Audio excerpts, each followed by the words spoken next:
अस्सलाम वालेकुम, मैं हूं मुज़म्मिल क़य्यूम और आप देख रहे हैं बैक टू लाइफ। आज हम बहुत ही अहम टॉपिक पे बात करने जा रहे हैं जो कि ख़ास तौर पे नौजवानों के लिए है कि वो अपने पैशन को किस तरह पहचाने और उस पैशन को प्रोफेशन तक ले जाने के लिए उन्हें किन किन चीज़ों और बातों का पता होना चाहिए। हमारे यहाँ ये देखा गया है कि नौजवानों में पैशन तो आता है भी किसी भी चीज़ का, कोई भी जो प्रोफेशन को चुनने का, लेकिन उन्हें ये नहीं पता चलता क्या ये हमारा जज्बाती फैसला है या एक वक्ती हमारी सोच है, उसके बाद ये चेंज हो जाएगी या ये मेरी मुसलसल आगे चलेगी और मैं इसको ज़िंदगी में एज अ प्रोफेशन अपनाऊंगा। तो ये तज़ब्ज़ुब और ये परेशानी हमारे स्टूडेंट्स के दरमियान बहुत रहती है। सबसे पहली बात ये कि आपको उस काम करने का पैशन होना चाहिए। मतलब आप उस तरह के लोगों को अगर देखते हैं जिस भी प्रोफेशन में आप, फॉर एग्जांपल आप लॉयर बनना चाहते हैं, एक वकील बनने की ख्वाहिश है आप में, तो जब आप वकीलों को देखते हैं तो आपके अंदर ये दिलचस्पी होती है कि मैं वकील बनूं। जब भी आप उस प्रोफेशन के बारे में सोचते हैं तो आपके अंदर एक जोश उभरता है कि हाँ, मुझे इसमें ही जाना है। सबसे पहले ये ज़रूरी है। अगर आपके अंदर ये है, और ख़ास तौर पर इसकी एक चीज़ बहुत सारी रिसर्च में ये कहा गया है कि कुछ चीज़ें आपके अंदर वैसे जोश पैदा हो जाता है। फॉर एग्जांपल कुछ दिनों के लिए आपको लगता है कि मैं डॉक्टर बन सकता हूँ, मैं एक टीचर बन सकता हूँ, लेकिन वो आपके अंदर का टैलेंट नहीं होता। वो वक्ती चीज़ें होती हैं जो थोड़े वक्फे और वक्त गुजरने के साथ चेंज हो जाती हैं। अगर आप किसी चीज़ के बारे में सोचते हैं और चाहते हैं कि मैं वो कर लूँ, तो कम अज़ कम अगर वो 7 माह आपके दिल में उसकी ख्वाहिश रहती है या उसके बारे में आप सोचते रहते हो, मुख्तलिफ चीज़ें उसके बारे में करते रहते हो, तो आपको पता लग जाना चाहिए कि ये मेरा प्रोफेशन हो सकता है और आप कोशिश करके इसमें जा सकते हो। तो अब आते हैं दूसरे फेज़ की तरफ।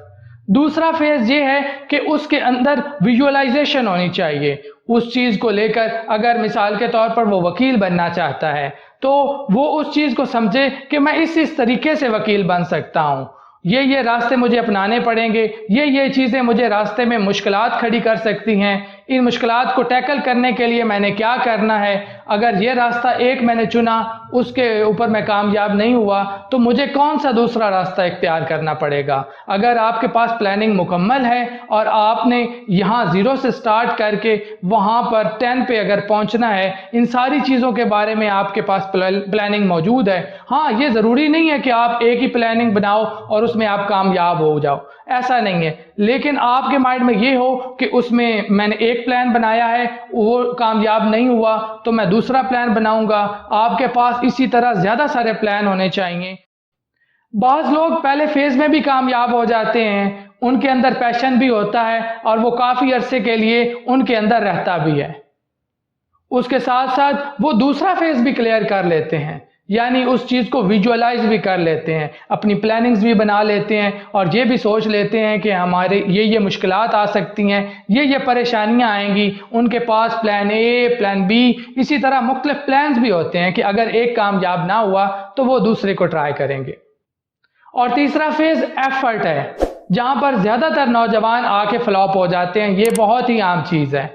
इसको आप यूँ समझ सकते हैं कि अगर आपने एक 24 घंटे का दिन गुजारा है तो उसमें क्या क्या चीज़ें, क्या हैबिट्स और क्या ऐसी आदत आपने अपनाई हैं कि जो आपको उस प्रोफेशन में जाने के लिए कामयाब कर सकें।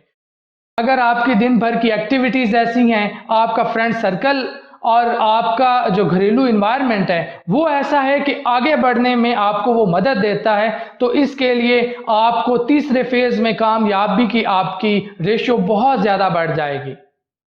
अगर आप इन 3 फेजेस में अच्छे तरीके से मेहनत करते हैं और डिटरमिनेट रहते हैं तो इसका आपको बहुत ज़्यादा फ़ायदा होगा। सबसे पहला फ़ायदा जो आपको होगा कि आप सेल्फ कॉन्फिडेंट हो जाएंगे, क्योंकि आपको नॉलेज भी होगा, आप हर्डल से भी गुजरे होंगे, आपने मुख्तलिफ प्लान्स भी बनाए होंगे, तो जब भी आपको परेशानी या कोई मुश्किल आएगी तो आप उससे इजीली निकल जाएंगे। आपको ये यकीन होगा कि जितनी भी मुश्किलात आएँ, आखिरकार मैं इंशाअल्लाह इस चीज़ को अचीव कर लूँगा।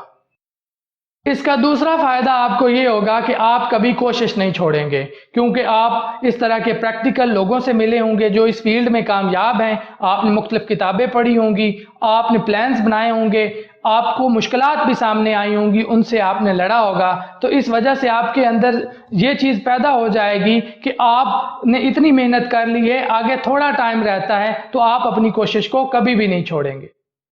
तीसरा और सबसे अहम पॉइंट कि आप कभी भी मायूस नहीं होंगे, क्योंकि आप इन तीनों फेजेस से अच्छे तरीके से निकले हुए हैं। आपके अंदर सेल्फ कॉन्फिडेंस भी आ गया है और आपने मेहनत करने की आदत भी डाल ली है। तो जब भी आप गिरेंगे, आपको कभी कोई बड़ी नाकामी होगी, तो फिर भी आप उस चीज़ को छोड़ेंगे नहीं, बल्कि दोबारा ज़्यादा मेहनत करके ऊपर उठेंगे और इंशाअल्लाह अगर आपने ऐसा किया तो आप ज़रूर कामयाब होंगे। हम उम्मीद करते हैं कि आपने इस वीडियो से काफ़ी कुछ लर्न किया होगा। अब ये किसी एक प्रोफेशन के लिए नहीं, आप ज़िंदगी में कोई काम करना चाहते हैं, किसी भी प्रोफेशन में जाना चाहते हैं, तो आपको आसानी से पता लग जाएगा कि मैंने उस प्रोफेशन में कामयाब होने के लिए किन किन फेजेस से गुजरना है और रास्ते में कौन कौन सी मुश्किलात आ सकती हैं, किस तरीके से आपने अगर एक दफ़ा नाकाम हुए हैं तो दोबारा उठना है। अगर ये चीज़ें आपके अंदर आ गई हैं तो इंशाअल्लाह आपको कोई भी किसी भी प्रोफेशन में कामयाब होने से नहीं रोक सकता।